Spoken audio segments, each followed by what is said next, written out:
Hello, folks. Welcome back to World War II TV. And this is one that I've been looking forward to for some time because it's talking to a fellow YouTube creator. We've just been having the discussion about getting content out there via this medium as opposed to books, as opposed to teaching it academically. And we are talking about the Eastern Front. It's 2 weeks of shows still coming your way about the Eastern Front. We're going to do some deep dives like we did yesterday with Prit. But today, it's all about an overview. It's looking at the whole situation from north, central, and southern area of the front in 42, 43. My guest, Indy Neidell, well, you know who he is. Absolute legend on YouTube. The time goes, the Great War stuff, World War II, day by day, you name it, it's out there. Huge numbers of views. And I have been honored to be invited to be part of their D-Day special coming up this June. But without further ado, I shall bring Indy in. Good evening. How are you today? I am doing very well, actually. And thank you. That was a fantastic introduction. I almost want you to do it again because I'm like, yeah, that sounds pretty good. Oh, do you want me to just blow smoke up? I can do that. That's fine. No, it's okay. Once is enough. We can do that. I like the idea that everyone out there knows who I am. I don't think, though, everyone out there knows who I am. Do you mind if I explain a little bit about what I do? Yeah. Currently, I do World War II in real time. What I do and what Time Ghost does, myself and Spartacus Olsen and Astrid Deinhardt, we do chronological and real-time documentary series. And World War II in real time, week by week on YouTube is our flagship right now. And it's 52 weeks of the year, the regular episodes, which I write and research and present. Right now, we are actually in January 1944. So this is me going back a year or so. But one thing about doing World War II in real time is I don't know what's going to happen next week. Like the episode, January 7th, 1944, the one that comes out now on Saturday. I don't know what's going to happen on January 8th or January. Well, I know, but I don't know what's going to happen. So I'm going to suspend disbelief a year back and think that I don't know what's going to happen in 1943 when I talk about all this. If that sounds okay with you, Paul.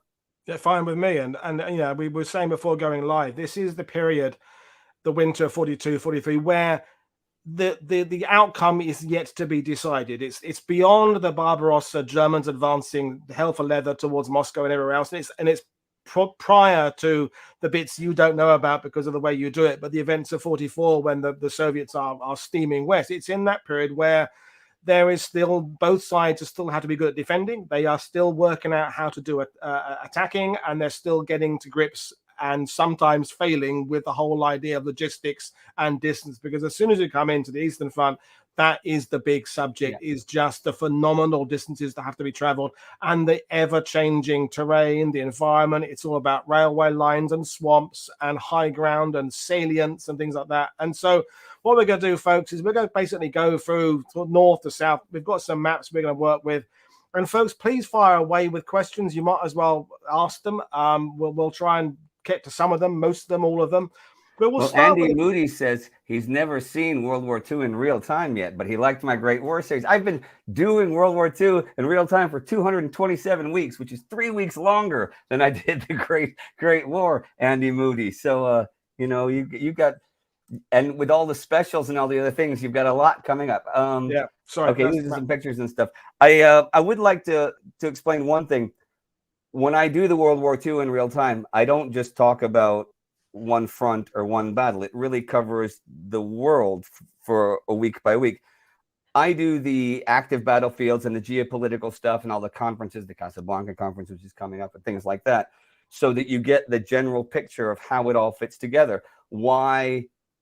I mean, I'm going to be only talking about the Eastern Front today, but why, like when Operation Torch kicks off and El Alamein in October and November, in our regular episodes, you see how they're all interconnected. Like why?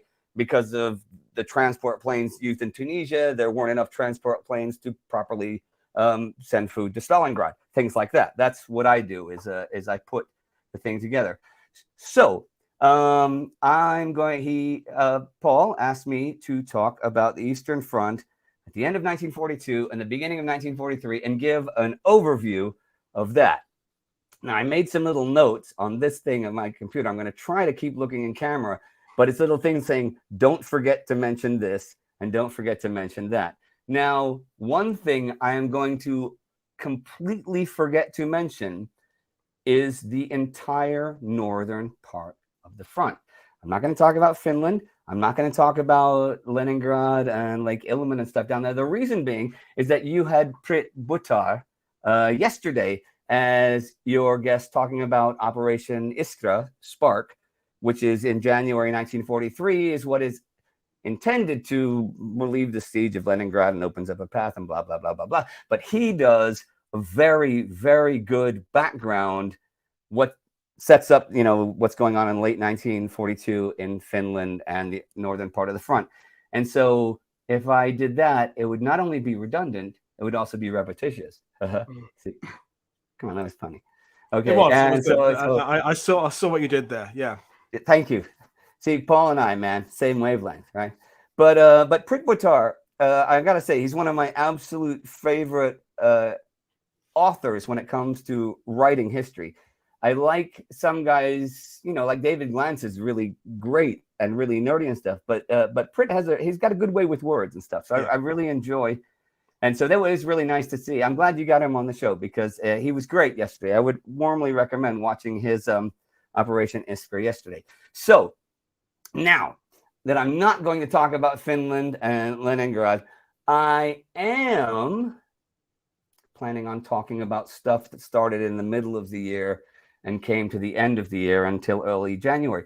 But I'm not going to do that till later. I'm going to actually start with talking about Veliki Luki. Now, can you put up that just little map that shows where Veliki? You can see right in the middle of that is Veliki Luki. Its relationship to Moscow, Rzhev, and Latvia. Right. That's all you need to know. Because I'm not talking about the fighting around Veliki Luki. It's something that gets very overlooked. What with Guadalcanal and Stalingrad and Operation Mars and Operation Torch, all these things happening at the same time. But the fighting there is very important to cover. And I'm going north to south because of this instead of south to north, because it's something people overlook when talking about this part of the war. And it's important. So this is sort of my hook, because I'm assuming that pretty much everyone out there knows stuff about Stalingrad or maybe Guadalcanal, but you might not know stuff about Veliki Luki, and it might be new info to more people. So I'll keep it fairly brief.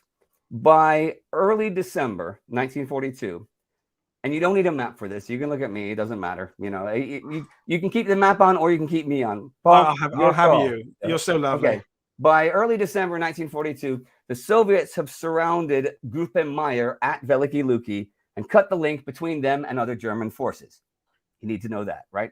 So the Soviets are attacking towards the city. Now, they're attacking towards other places, too. They want to take Novosokolniki in places, sure. But back to Veliki Luki.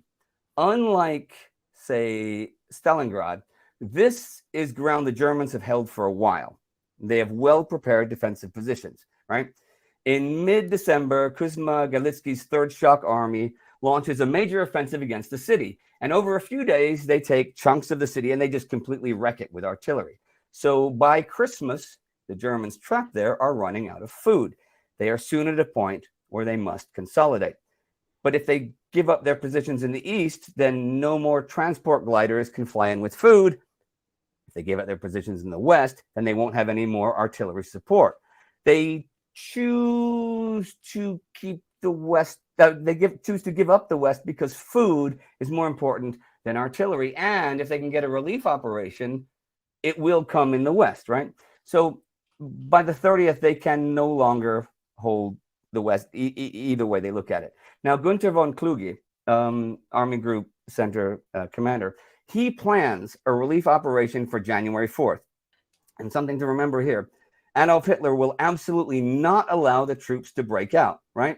This is the same thing at Stalingrad. Stand fast. It's the same thing everywhere. Stand fast. It has been since December 1941 outside of Moscow, which actually worked out pretty good. Well, the relief adventure goes off. And the Germans are mainly holed up in the citadel in the city. And very importantly, Kluge is even personally with the relief expedition to improve morale. But it does not release the trap. Excuse me. Can't edit that out. There's something in my mouth.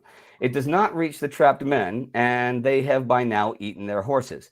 Now, I will say that this is really January 4th, 1943.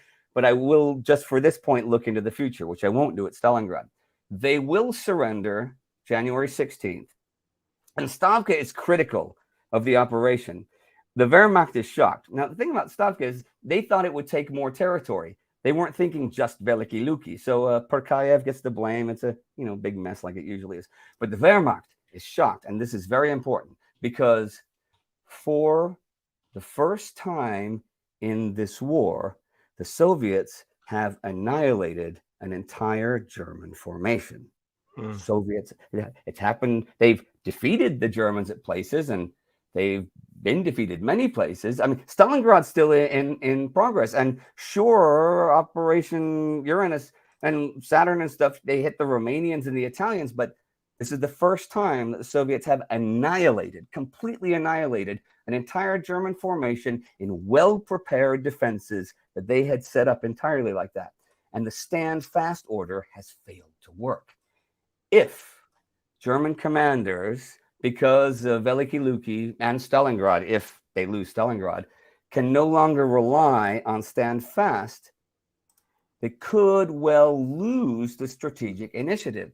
So to me and to German command, Veliki Luki is a big deal, though the world at large remains generally oblivious because of Torch, Mars, Guadalcanal, Uranus grabbing the headlines. I'm going to move to a second, but look, is there anything that I specifically need to answer now, Paul? Is there something? No, I don't think so. I think okay, cool. Because I'm flipping left and right between notes and you. No, it's good.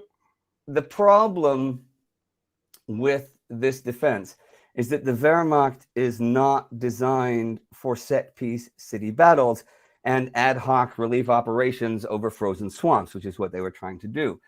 I think I need to say a few words about Bewegungskrieg here, which is the classic and standard modus operandi of the Wehrmacht. This goes back to the Prussians. This is the art of mobile warfare. And it's because Prussia pretty much always was operating from a position of numerical inferiority. They were always fighting people that had either more people, more stuff, or both. So getting into a set-piece battle, or worse, just some kind of stalemate war of attrition, would eventually destroy them. So they refined the art of mobile warfare, which of course has been perfected by the Germans, as we've seen with Blitzkrieg and in Barbarossa, taking 600,000 prisoners with the armored spearheads shooting ahead and the infantry picking up after the encirclements. But that's not what they're doing here now. And if they're not doing that, that begs the question, if you are still outnumbered by your enemy, which they are, and if your enemy now or soon will have more stuff than you, which they will, if you're not doing your Bewegungskrieg, and if you're starting set piece battles and battles of attrition, you kind of have already lost, right?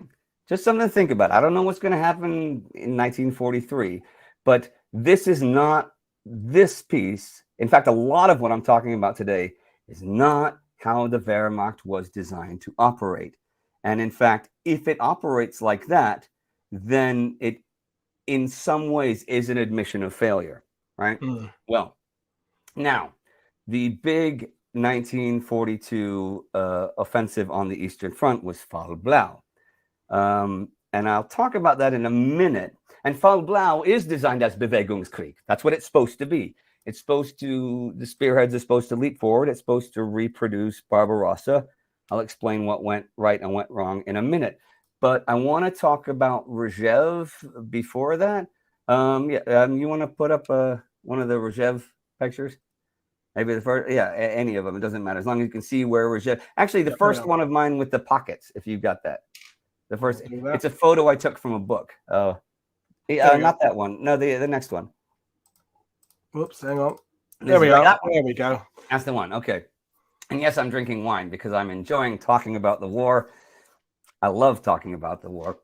And HG, I am not hinting that the Germans will lose. I'm hinting that they were designed for mobile warfare and Bewegungskrieg. And if they want to win, that is how they would win. I don't know what's going to happen in 1943, 44, 5, 1946. Maybe they'll win in 1946. Who knows? Okay. I'm going to talk about Rzhev before Fall Blau, and I'll tell you why in a second. If you look at this map, there's a pocket and a bunch of salients. And these were all created in the Soviet winter offensive at the very beginning of this year, right? The Red Army was trying to cut the Vyazma-Smolensk Railway and to surround Army Group Center. Forget the details. This did not work. But it did leave two decent-sized Soviet formations in the Axis rear. The northern salient, which you can see, is the 39th Army and the 11th Cavalry Corps. I can point, but it doesn't make a difference if I point.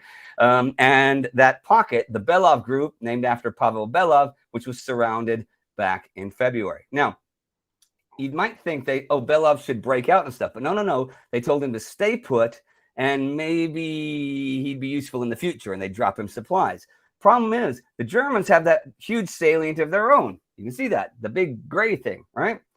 Now, that's partly, again, because of Hitler's orders to stand fast, especially because the immediate danger was now over. They weren't about to be taken over, but partly because even though it took a lot of manpower to maintain, it kept the Soviets anxious about a German drive on Moscow, and giving it up to reduce the lines anytime in the first half of the year would reveal that the big summer Axis offensive was not a drive on Moscow, as Stalin and co. thought. That's why I have to talk about this before Fall Blau, because they're related like that, you know. So they kept the salient there specifically, but the Germans are, of course, still anxious with the Soviets close to the Vyazma Railway, so they want to eliminate those formations. I'll go pretty quickly over this.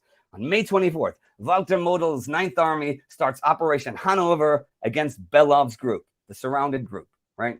You can see them. Poor Belov. Poor Pavel Belov. Actually, Pavel Belov is a hero. I love Pavel Belov. You know, he's one of those guys in the war, you're like, I don't have a problem with that guy. I have a problem with a lot of the leadership in his country, but not that guy. Anyhow, 7 German divisions attack 20,000 Red Army troops. But Belov's men largely avoid contact with them by hiding in the woods. And they have Hanover, and they have Hanover II.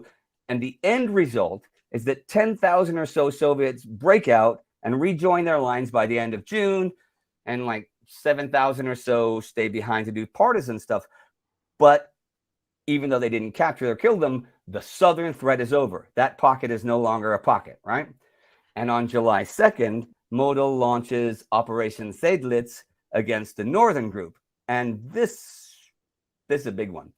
Within a few days, the 39th Army and the 11th Cavalry Corps they're cut off and they're surrounded, also with some backup troops from the Soviet 22nd and 41st Army. So on the 21st, like 10,000 or so men try to break up. But what happens is 40 to 50,000 soldiers end up marching into German captivity. Yeah, this is a good one. So that's a good one.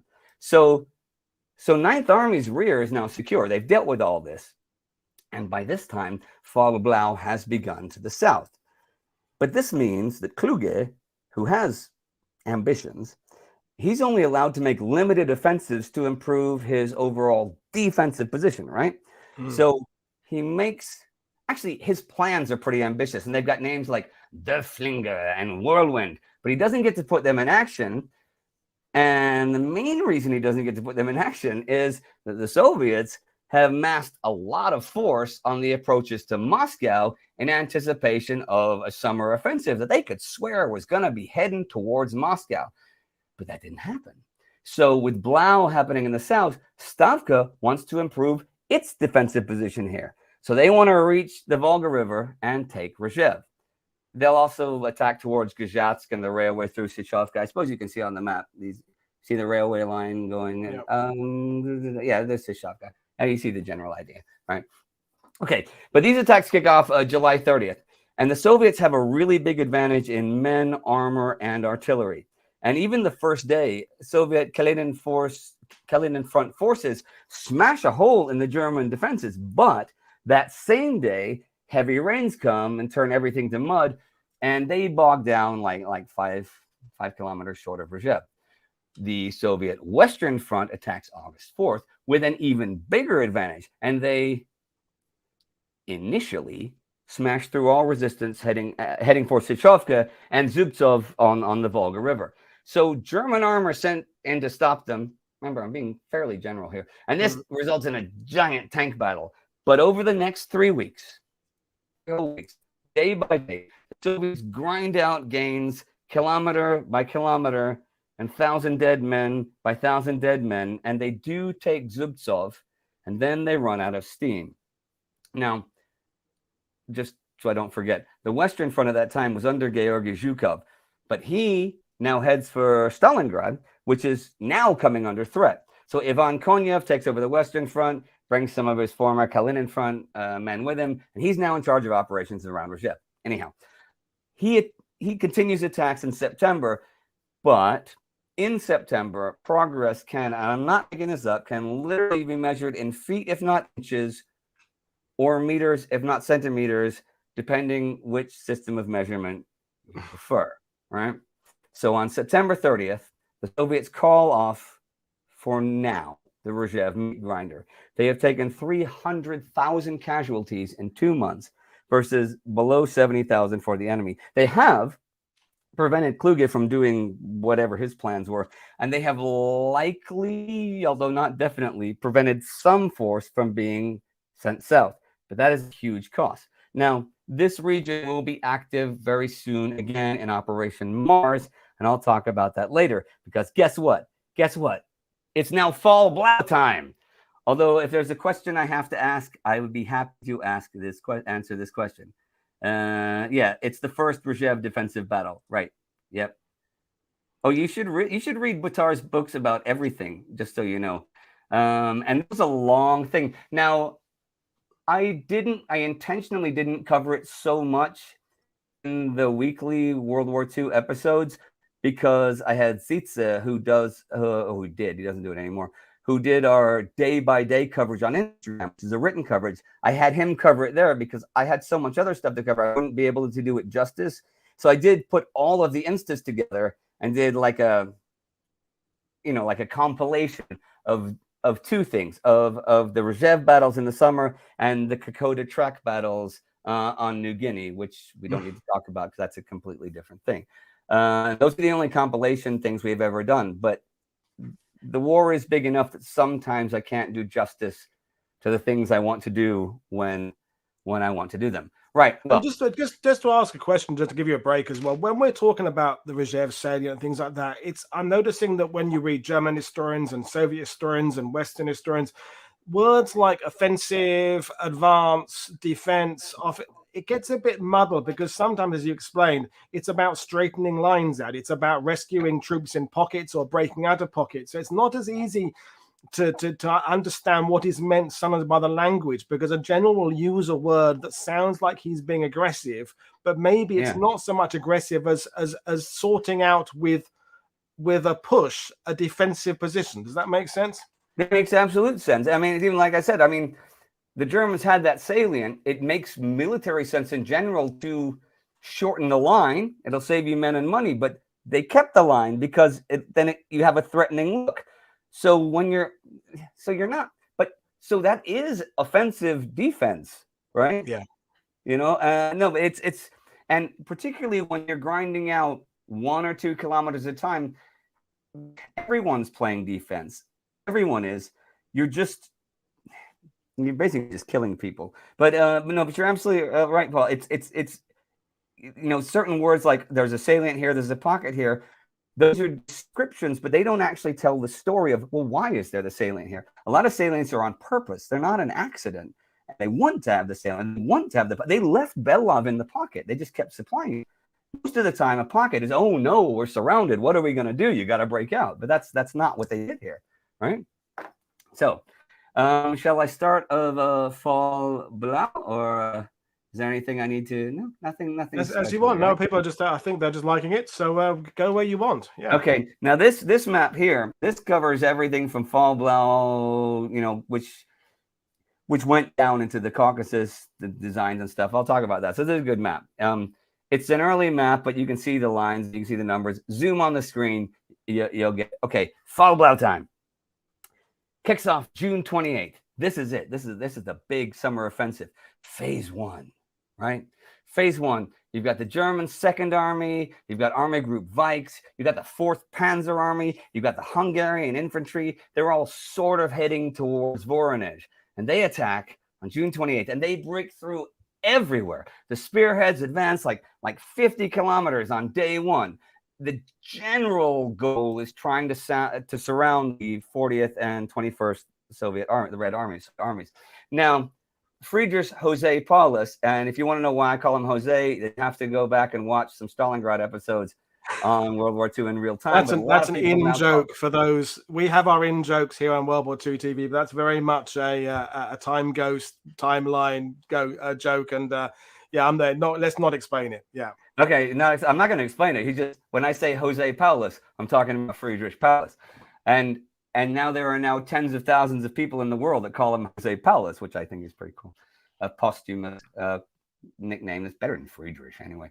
So anyhow, Paulus's 6th Army is supposed to attack further south that same day, but they don't kick off until the 30th because of bad weather, and he too crashes right through the enemy. The 40th and the 21st Armies, they no longer even exist as fighting forces by the end of the week. So Army Group South commander Fedor von Bock tells everyone, hey, head for Voronezh. I mean, this would cut the rail link between Moscow and the south, and the terrain to get there is just open steppe. It's perfect for tanks and running guys and self-propelled guns, right? Wait, hang on, though. Hang on. Because when phase 1 is over, you got to do phase 2. And phase 2 involves turning south along the corridor between the Donets and Don rivers. And Bock's a little worried because he's got intel that there's forces massing beyond Voronezh, and maybe his spearheads there going south would be hit by forces from beyond Voronezh. So should 6th Army head down that corridor with no armor, with a little armor, with a lot of armor, and then jump across the Don River bend, and then just take Stalingrad, which would prevent anyone from hitting the main forces when they go in behind 6th Army to the Caucasus, because that's the plan. Go down to the Caucasus. Stop this, take Stalingrad, it blocks everybody, go down to the Caucasus. Okay. So Hermann Hoth's panzers take Voronezh in early July, and phase 1 ends. There's a lot of heavy fighting near Voronezh, but not in Voronezh. And the only way to describe what happens in July is then the fun begins. Okay? Bock hesitates with sending armor or not sending armor down the corridor and focusing on Voronezh. And this provokes Adolf Hitler's ire. Now, Army Chief of Staff Franz Halder is with Hitler, but this is important here. I got a note here. This illustrates the 1942 change in German command structure. Remember, forget about Bewegungskrieg for the moment.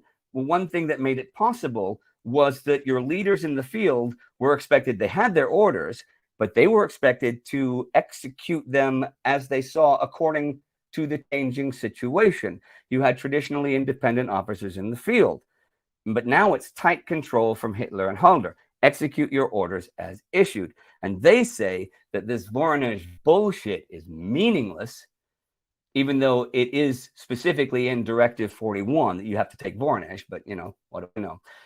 But that's the Germans. Oh, it's the Axis, sorry. What are the Soviets doing? And this is especially important in July 1942. Are they being routed, or are they executing a planned retreat? And to me, and to a historian like Robert Citino, for example, one of my favorite World War II historians, to me and to us, like this sometimes, it looks like elements of both.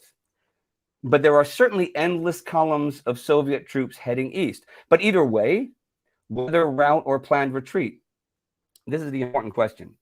What does the lack of an enemy mean, a lack of an enemy to fight, mean for Fall Blau? Because this whole operation, it's not about taking territory. It's about destroying the enemy's fighting capability. That is specifically in the directive. It says, we shall destroy the enemy's fighting capability. Just like during Barbarossa last year, they're supposed to surround and capture hundreds of thousands of prisoners. But there are no large enemy formations to take this time. They're leaving. On July 8th, Bach even says that Blau phase 2 is dead, and sending out the panzers would waste, okay, these are my words, not his, but I'm paraphrasing, a zillion gallons of gas to take a bunch of grass, right? But Hitler and Halder do not agree, and they kick off phase 2 on the 9th. Ewald von Kleist, that is, his 1st Panzer Army crosses the Donets. They're going to link up with Hoth's 4th Panzer Army and Paulus's 6th Army, and there are no large enemy formations opposing them, and they meet at Milerovo, where they do take like 40,000 prisoners, and that sounds like a lot, but that's less than a tenth of what they were expecting, and that is not going to destroy the enemy's fighting capability, and worse. And this is something that's very often overlooked in this war.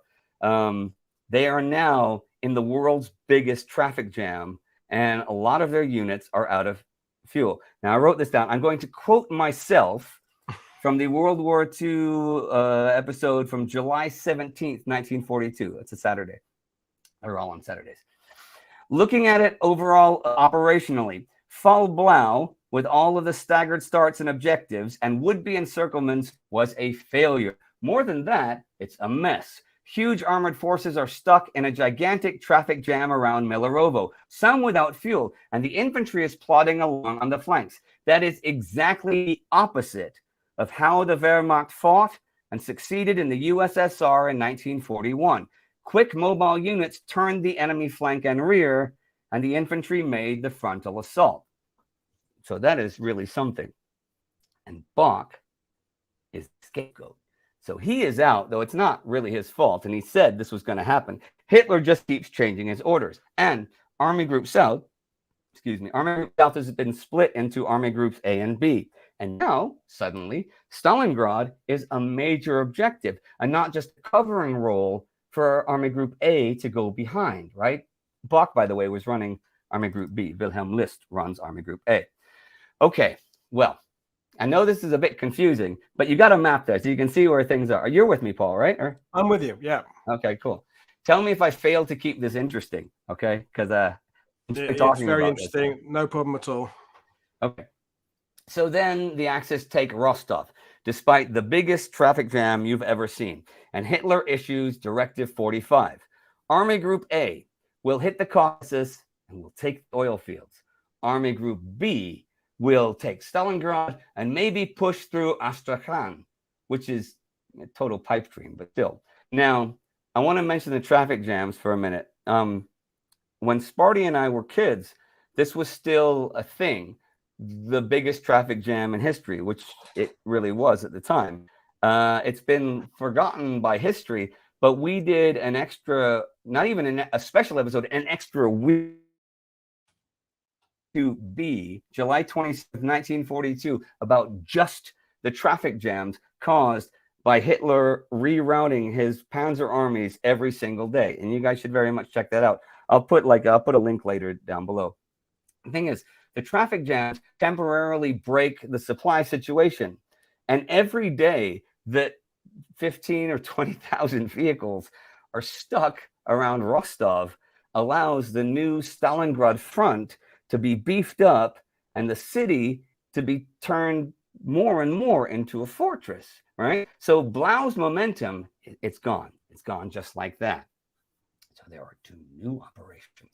There's Operation Edelweiss and Operation Heron, right? Operation Edelweiss is for Army Group A to cross the lower Don, hit the Caucasus, and push all the way to Baku. Now you can see on this map, bottom right corner, it says down at the bottom corner, you can see Baku.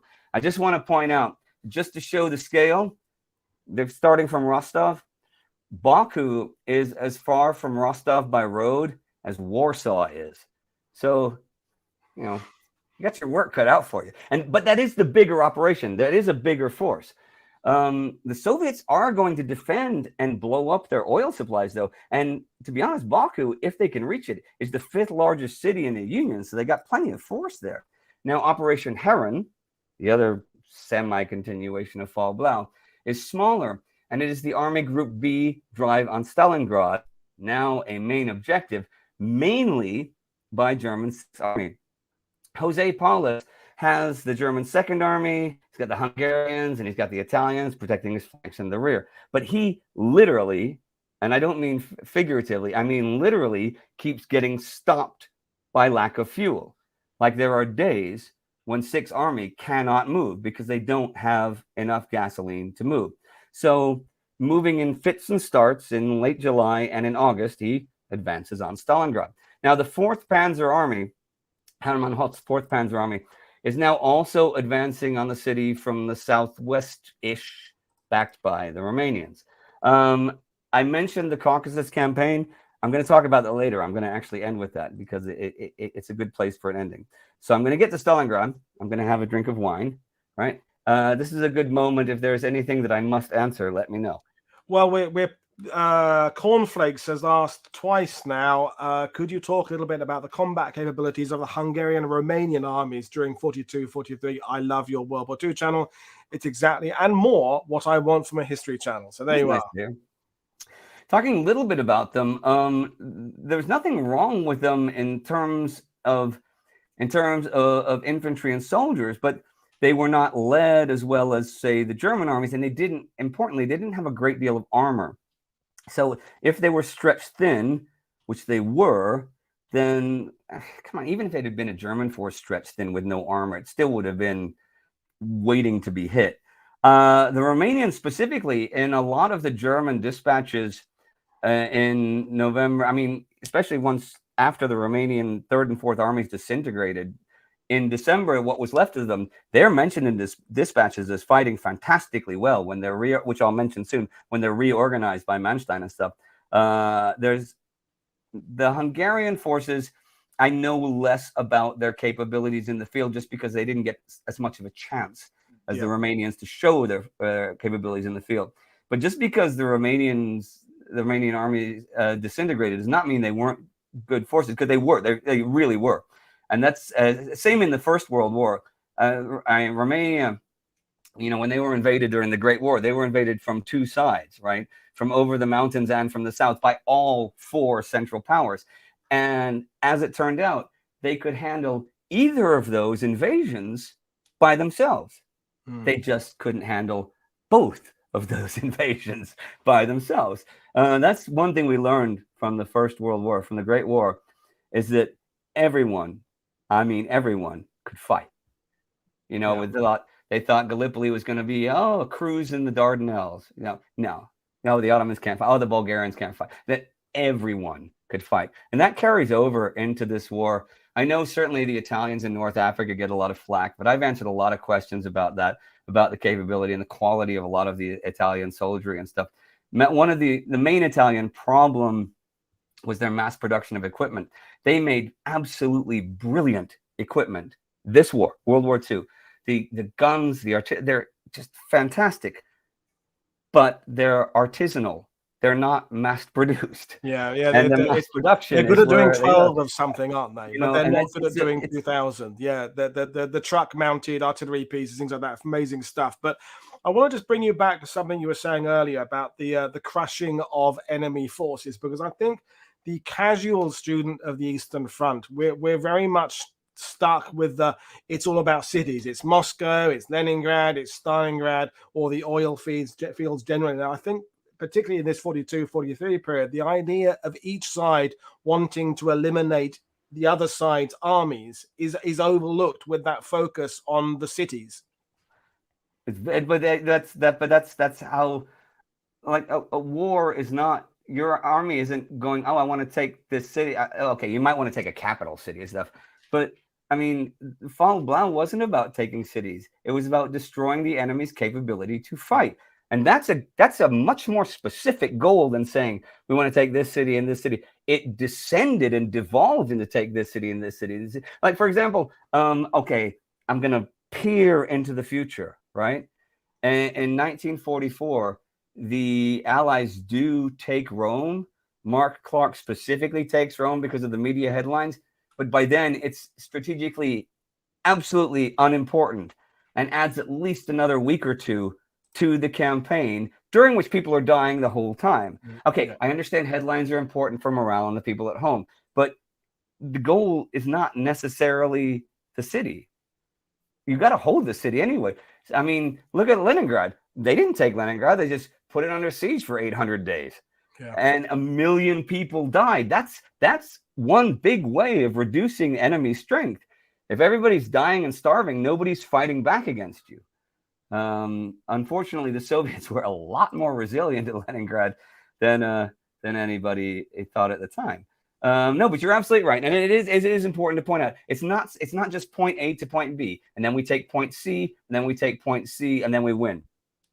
And especially like what I talked about on in Fall Blau, that the Sixth Army was supposed to go down the corridor between the rivers and take Stalingrad, but it wasn't just to have Stalingrad. It was a screen so that all the other forces could then go down in the Caucasus and reach Grozny and Baku and Batumi and take all of the oil installations, which was a very optimistic dream. But still, it was taking the city was just a screen. It was only in August when Hitler kept changing orders that he decided this is a specific order. Now it has to be taken. All right. So shall I carry on? Yeah, please do. I mean, let's do it for those who are struggling to keep up with things because it's a big area. Let's do a recap of as we're moving into the sort of the winter of 42. Okay, I'm going into Stalingrad now, so I'm going into one city now. Yeah. So. Okay. So yeah, well, there you've got the map there. Yeah, I don't need well, you got 42 to March 43. Yeah, that's pretty much it. The orange parts, that's what I'm talking about right now. I know I was talking about like the map you had. Can you put the map up before? That one. That one. Yeah. I mean, if you look in the middle, you can see, you can see that the straight down the middle is where the armies are supposed to go, and then one is supposed to turn right to Stalingrad, and then the rest are supposed to continue down into the Caucasus. Right? Okay. But I'm going to get into Stalingrad now because that's where this happens. Army Group B clears the dawn. They reach the outskirts of Stalingrad by the end of August. And by the way, if anybody writing, say if this is too confusing, I'm happy to explain something more, But so now 62nd and 64th armies are defending Stalingrad. In early September, the Soviets make several failed attempts from the north to cut through Sixth Army's rear and cut their supply lines. Doesn't work. By September 2nd, 6th Army and 4th Panzer Army have linked up, and the fight for the suburbs of Stalingrad begins. There's so many Stalingrad documentaries out there, and some of them go really deeply into just the fighting for this factory, or like in my series, we cover it week by week, so you get a sense of how it unfolds and ebbs and flows. So I don't know how much or how little I'll cover this yet. So we'll see. I know most people watching this are fairly knowledgeable about the war in general. But also, last summer, we took all of our Stalingrad episodes from late 42 and early 43 and did a 1-hour map special of Stalingrad, following its development locally along maps with me just doing a voice over it, not on camera, which is really good. And again, we'll put a link on that below. Yep, that's actually the longest thing we've done, except for my discussion with Paul Woodedge when we were in Normandy. All right. Okay, back to Stalingrad. By September 11th, the Stalingrad defenses have shrunk to the city center, a bridgehead in the south, and the factory district, which you think, okay, factories. No, these are giant sprawling factory complexes with housing for 10,000 workers and football stadiums and stuff like that. This is a big deal. Right. Jose Paulus meets Hitler, Weichs, and Halder on the 12th, one of 3 meetings on the 12th. Halder says taking it should take 10 days and then 14 to secure it. He's wrong. Paulus himself has been sobered by the fighting in the suburbs and for the riverbend, so he's not so sure. He doesn't commit to a date. Now, Stalin and Georgy Zhukov have a meeting this same time in Moscow. Zhukov is convinced that the enemy's flanks are overextended. and they're vulnerable, particularly the parts controlled by Germany's allies, who I've mentioned, the Romanians, the Italians, the Hungarians. But he does not think he can put together enough force for such an offensive to do this until November. So Stalingrad will have to hold until November. Stalin says he will funnel enough men and supplies over the Volga to keep 62nd and 64th armies alive and fighting. Also that night, there's another meeting, busy night. Vasily Chuikov becomes commander of 62nd Army and basically commander of the defense of the city. And on September 13th, you ready? Ready? Okay. On September 13th, the final assault begins. Wait, whoa, okay. The first final assault. Like 20 years ago, I saw a poster here in Stockholm. This is where I'm filming this. That Phil Collins was on tour, and it was a big poster. He was playing in some big hall, and it said Phil Collins' first final farewell tour. That's pretty much what Paulus does. This is his first final assault on September 13th. And the fighting over the next few days, there's no other way to describe it other than absolutely brutal. The railway station changes hands 4 times in a few hours one day. The Wehrmacht actually announces that the fall of the city is imminent, but it isn't. Zhukov keeps sending forces from the north to try and relieve pressure on the, but that doesn't work. In the city, the Axis takes the central landing stage on the river so they can hit traffic to and from 62nd Army's rear. Chuikov counterattacks and pushes them out. But by September 25th, resistance in the southern half of the city has pretty much collapsed.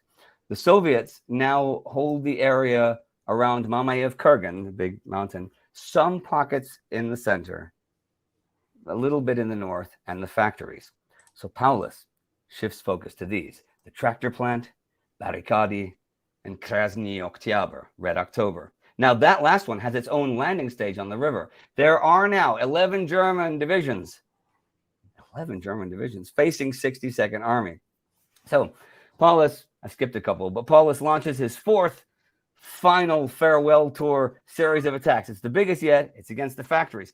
To do this, he has pulled a lot of force from the flanking armies on the Don and the steppes. Now, Erich von Manstein, Field Marshal von Manstein, says this kind of puts them in danger, relying too much on the armies of their allies. But, what does he know? I mean, it is true that 6th Army and 4th Panzer Army are tied down in the city.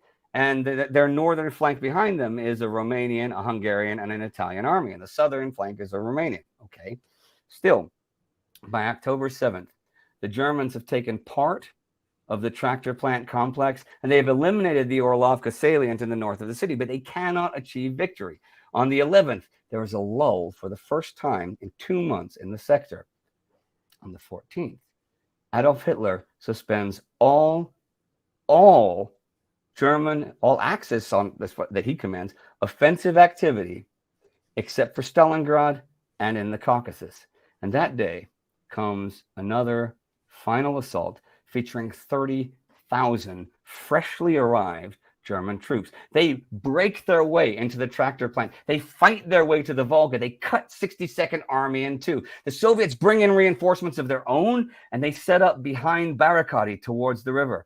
By the 18th, the Germans threaten Barrikady from the west. By the 19th, the Soviet bridgehead on the Volga is down to 1,000 meters, which, if you know yards, is basically 1,000 yards. The rest of the month, the rest of October, is just brutal street fighting.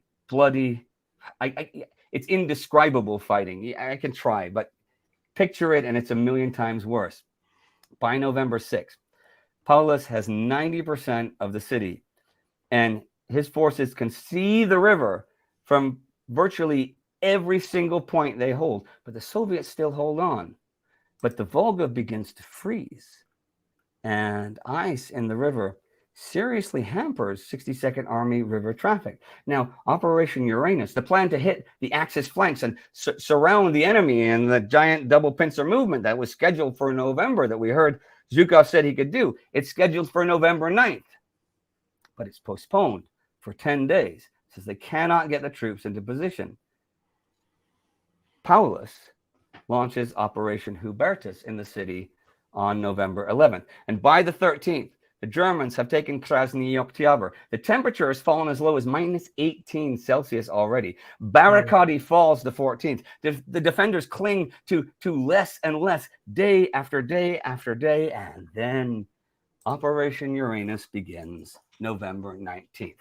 The Soviets have over 1 million men, 1.1 million men on the Stalingrad axis. The northern claw of the pincer attacks over 500,000 men strong, and they crash into the Romanian positions. By noon, it's a rout. 3 Romanian divisions begin to disintegrate. The radio trucks are knocked out, and with the German armor pulling back, the Romanian Third Army is broken up, losing 65,000 prisoners the first day, just that day. The morning of the 20th, the southern pincer has broken. Morning of the 20th, the southern pincer, it breaks into action. By the morning of the 21st, it's ripped a hole 35 kilometers wide into the flanks of 4th Panzer Army. Now, by then, the northern pincer has broken is 80 kilometers wide, and some units are 100 kilometers into the Axis forces' rear. On November 23rd, at 2 in the afternoon, troops from the Soviet southwestern and Stalingrad fronts link up, and Stalingrad is now surrounded. Now, you know what that means? It means that in an area like 55 by 30 kilometers are the headquarters of 4 Axis infantry and 1 Panzer Corps, 14 German infantry divisions, 3 Panzer divisions, 3 motorized divisions, and all the support. Over 250,000 men, perhaps 300,000 men, with 100 tanks, 200 big guns. What are you going to do? Well, the Axis leaders prepare a breakout. But on the 24th, Adolf Hitler radios Paulus and says, no. Stay put. You will be relieved. Manstein arrives from Leningrad to take over a new Don Front army group. Okay, its forces don't actually exist, because they're either the forces stuck in Stalingrad or holding the link to Army Group A in the Caucasus. But really, you got to ask the question now, should Paulus try to break out, right? I mean, let's say they send in a relief force and they succeed and Paulus breaks out. Then all the forces used to fortify the city and around the city, which are like 8 armies, would be free to do whatever they want. And Paulus and the relief force would be at the end of a long and very exposed salient. Okay, something to think about. There's a lull for a couple of days while they think about it. The Soviets, boy, they're making plans though, because well, I'll get to Operation Mars, and it's launched already, but I'll talk about that in a few minutes. There's a bit of a lull for a couple of days because the Soviets plan Operation Saturn, right? This is to go even further pincer-like and hit Milarovo, where the traffic jam was, and destroy the Italians and the German 17th Army Corps. So things get going. I'll summarize because I know the time's getting along. December gets going. The Soviets are frustrated by German and Romanian defenders on the Chir and the Don rivers. Manstein finally has some force. He's got what's left of 3rd Panzer Army and what's left of 2 Romanian Corps as a new Romanian 4th Army. Now, on December 11th, the Allies have Enigma intercepts, so I know this, that because all the transports used to supply the Axis forces in Tunisia, there are no longer enough to come even close to supplying the forces in Stalingrad, even though the street fighting in the city continues day after day. So the local defeats, the big encirclement, no prospect of being able to supply them, leaves Manstein with one option to save the whole front: immediate counterattack. So on the 12th, Operation Wintergewitter, Winter Storm, begins. They drive on Stalingrad. I mean, you can just have a picture of Stalingrad there, basically. The drive on Stalingrad, they make some gains. However, on the 16th, Saturn is not launched, but a smaller version of Saturn, Little Saturn, begins, and it hits the Italians hard. They are shattered by the 19th, and Manstein's flanks are, how do I say it? Let's see. They are in trouble with a capital T, right? Manstein tells Paulus, look, you got to break out now. Paulus refuses. Manstein says to Zeitzler, tell Paulus he's got to break out now. Zeitzler, he says to Hitler, tell Paulus he's got to break out now. Hitler quotes Paulus's numbers of reserves and things. I cannot possibly break out now. I don't do a good Hitler. No. Right. So Manstein says, okay, you're not going to break out. He tells OKH that relieving Sixth Army in Stalingrad has to wait until they stop Little Saturn. But to be honest, Winter Storm has lost momentum by this time. By Christmas, Little Saturn has done the impossible that both sides thought, not just the Germans, that the Soviets thought was impossible, the world thought was impossible. They have broken 200 kilometers, 200 into Army Group B's rear and created a 180 kilometer gap between Army Groups B and Army Group Dawn, right? So after Christmas, Winter Storm forces are in retreat. In and around Stalingrad as the new year arrives. Now, the fighting there in December, which I haven't talked about at all, is still as brutal and intense and bloody as it was in October and November. It's just overshadowed by other events. But the Soviets are preparing Operation Ring with all those armies around Stalingrad to destroy the enemy in the city of Stalingrad, to destroy, annihilate Sixth Army. It is set to go off January 10th. But there are directives the first week of 1943 for loads of offensive from the Gulf of Finland down to the Black Sea. There's one towards Rostov, one to hit the Hungarian Second Army, the Italian Alpine Corps, one to hit the Second German Army, Operation Iskra, which you'll learn about when you watch yesterday's episode with Prit Buttar. Now, this is where I'm going to leave the Stalingrad story. I have other stuff to cover. I know I'm going on time. It's fantastic, though. We love it. Okay, cool. This is where I'm going to leave the Stalingrad story and all those offensives with a cliffhanger. If you want to know how things unfold, you can watch the weekly episodes of World War II in real time from January and February 1943, because I do have a couple of other regions to cover. They might not be as exciting as the Stalingrad story, but that one you can make exciting. It's a city, Yeah. That's you got to get a feel for what's going on here. But Operation Saturn is not the only planet-named thing other than Operation Uranus that is launched. Operation Mars is launched November 25th in the center, against Army Group Center. This is also against Rzhev and Sashavka, just like in August and September and July. Now, this was, and this is important, and this is something I'd like to talk about. This was to go off on October 12th, followed by a possible Operation Jupiter east of Smolensk, but that's all been delayed.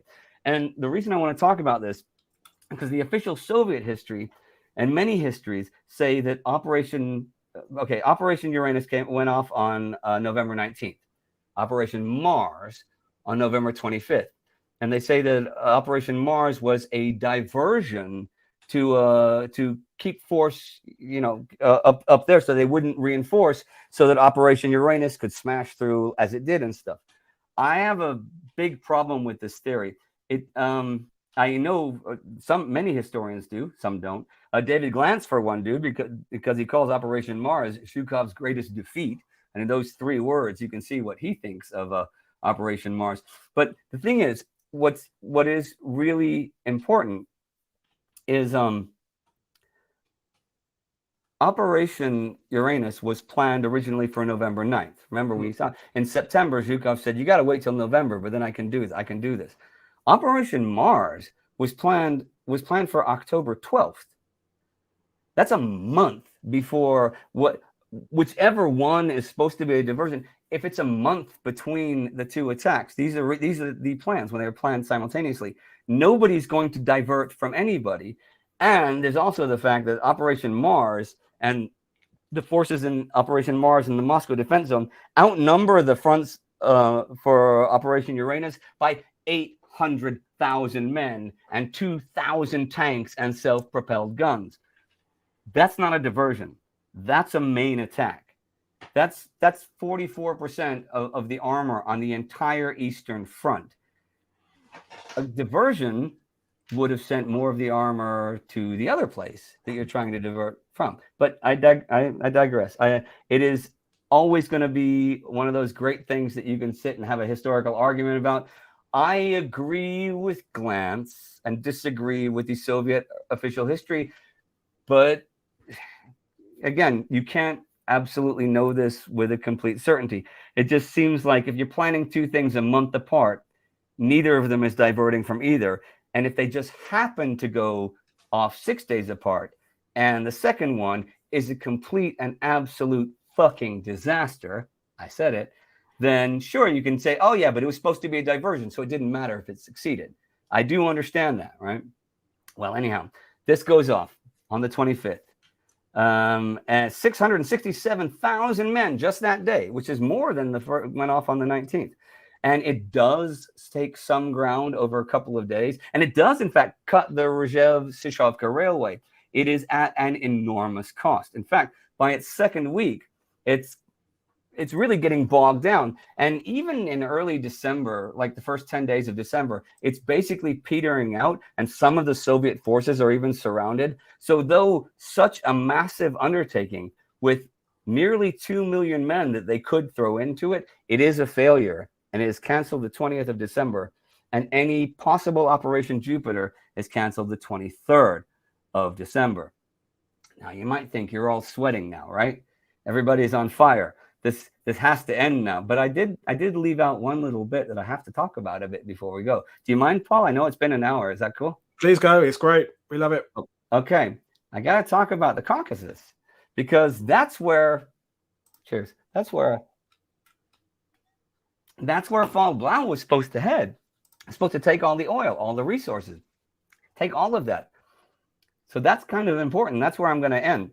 So by early July, right, when Blau is just getting going, all of the Crimea is in Axis hands. Sevastopol falls, 90,000 prisoners fall. Manstein becomes a field marshal because of that. Okay. So Operation Edelweiss, which I mentioned, which is the army group heading down into the Caucasus. In early August, they make great progress. They take Voroshilograd, they force the Kuban, they encounter camels, they head for the oil city of Maykop in 40 degrees Celsius heat, which you can see down here at the bottom. You see where Maykop is, right? Yeah? Yep. Okay, cool. Now, they reach Maykop on August 9th.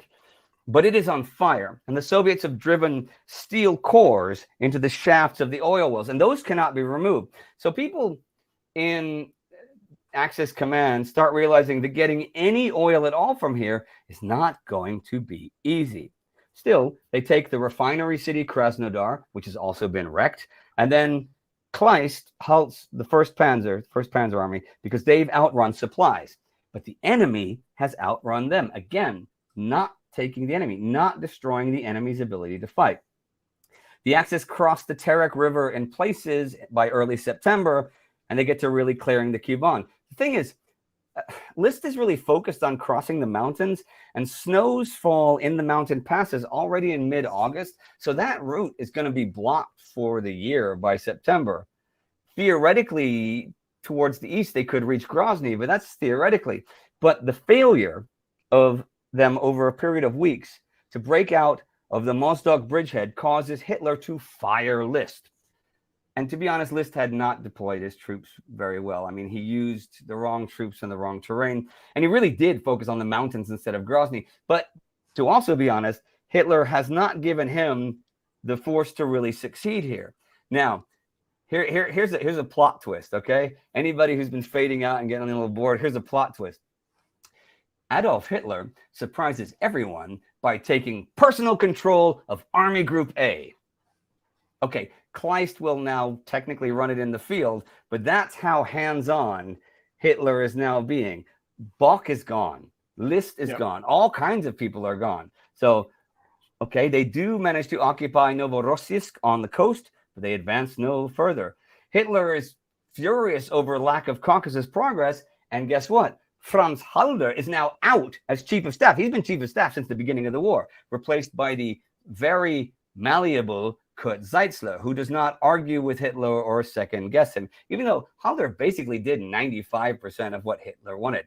But this does nothing to the fact that they are not going to reach Grozny anytime soon, which Stavka realizes. So Stavka sends reserves to Stalingrad. Okay. Fast forward. End of October, Kleist makes one more attempt before winter to break through. And he takes Nalchik, which is on that map. But in November, the Soviets managed to surround a bunch of Axis units, and Kleist calls the whole thing off. By now, in the world, we're in November, El Alamein has happened. Yeah. Operation Torch has begun. The Axis are suddenly back-footed almost everywhere, even on Guadalcanal, and soon everywhere when Operations Uranus and Mars begin. So the Caucasus lines just sit there until December, although Soviet counterattacks get stronger, because they're energized by Stalingrad. By December 19th, when it looks like Winter Storm, Wintergewitter, the relief operation on Stalingrad has failed, Kleist is ordered to send the SS Viking Division north, and he realizes he cannot spend all winter on the Terek River. So as 1943 begins, and under heavy attacks, Ewald von Kleist's panzers withdraw. Because if the enemy further north, all those offensives planned that I mentioned, reaches Rostov, his whole group might be cut off. So he falls back to the Kalaus line east of Armavir, and the Soviets retake loads of territory. Now, to end this, the last section of this, and then we can do our goodbyes and questions and stuff, I'm going to quote myself again from the, I'm going to get it up on the computer, from the January 8th, 1943 episode of the war. Okay. Quoting myself. Okay. Hermann Goering and Conti Earl had really promised an oil bonanza from taking the Caucasus oil fields. But when they took makeup in mid-August to now, they've only extracted 1,000 tons or so total. And it looks like they'll soon have to abandon that city. Also, the oil that has been extracted has been used locally. None has gone back to Germany. Estimates are that it would take until late 1943 to restore it to large-scale production, like over 50,000 tons a month. But, you know, they'd have to hold the city until then. Another also, well, I like this one. Joseph Stalin has ordered new wells drilled in Ural's oil fields. So Soviet oil production has actually increased lately, despite losing makeup for months. So this is where we stand, with the Soviets either attacking, about to attack, or just having attacked along the entire Eastern Front. The Axis on defense everywhere, and I do mean everywhere. That includes Tunisia. That includes Guadalcanal. I mean, yeah, we know they are far from defeated, and I cannot see what the future holds in these various theaters of war. But as 1943 begins, the only mobile warfare the Germans are conducting is retreats. Yeah. And only where they are able to do so. That is my presentation. Wow. Awesome. I mean, blinding. And as we said there, it is a complicated era to go through. That winter 42, 43 is when the situation at the end of it, which you with what you do, we can't foretell the future, but it's definitely a very different situation than it was 6 months, 9 months Absolutely. earlier. Yeah. I mean, it's particularly even in the Pacific, a big style thing. I mean, before Midway, after Midway, Guadalcanal was now turned against the Japanese, very much so and stuff. Yeah. The North Africa, you've got 300,000, 400,000 men holed up in Tunisia. Yeah, it's yeah. Well, I mean, as you say on your channel, you know, nothing happens in a vacuum. And I'm glad you made those repeated references to Guadalcanal and Torch, because we've talked about it on this channel so often. It's weird that so many times in World War II, there were little groups of weeks where lots of shit was happening all over the world that the public kind of cope with one timeline at a time. And when all these things are happening, it is hard to keep all your plates spinning and understand how much is happening at the same time.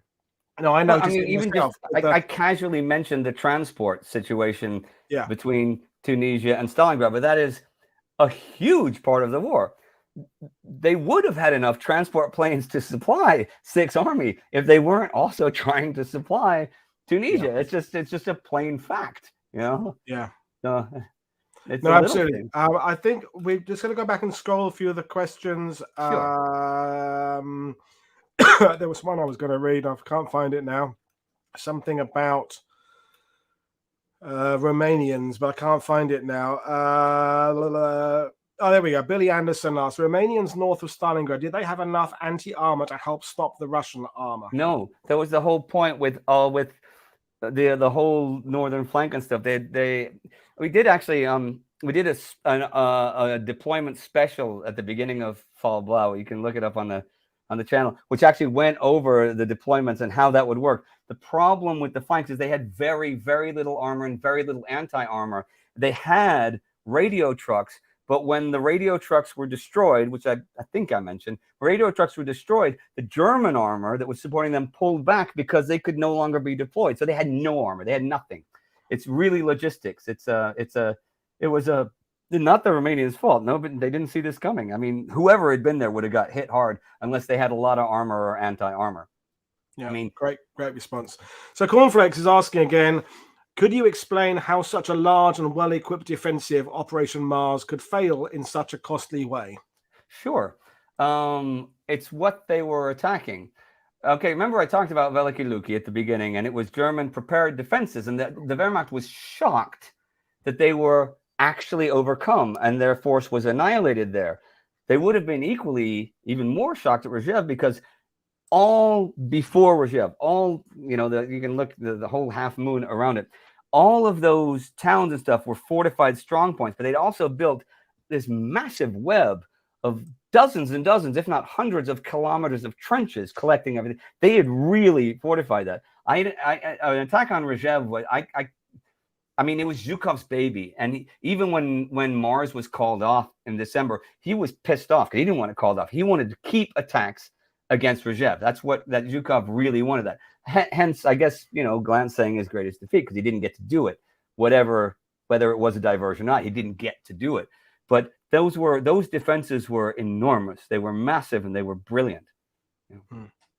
I mean, with the commanders, both German and Red Army, you've talked about it during the show about them pulling in commanders from the northern front to the southern front, and Rokossovsky and people like that on the Soviet moved in. Zhukov gets moved around.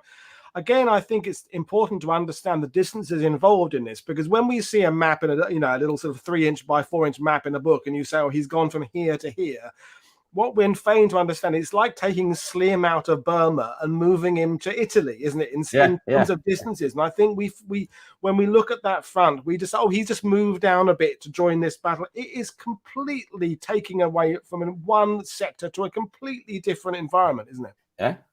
And you've got to, and again, not just completely, okay, sure, we've talked about mountains, we've talked about camels and desert, both of which you have in the Caucasus. You also got to think the Eastern Front, right where, between Army Group Center and up towards Army Group North, that's where the Pripyat marshes are. That's the largest marshland in the entire world. If you look at it on a map and you're just thinking, well, Germans don't have anybody defending there. Why don't they just attack? Because you can't see it.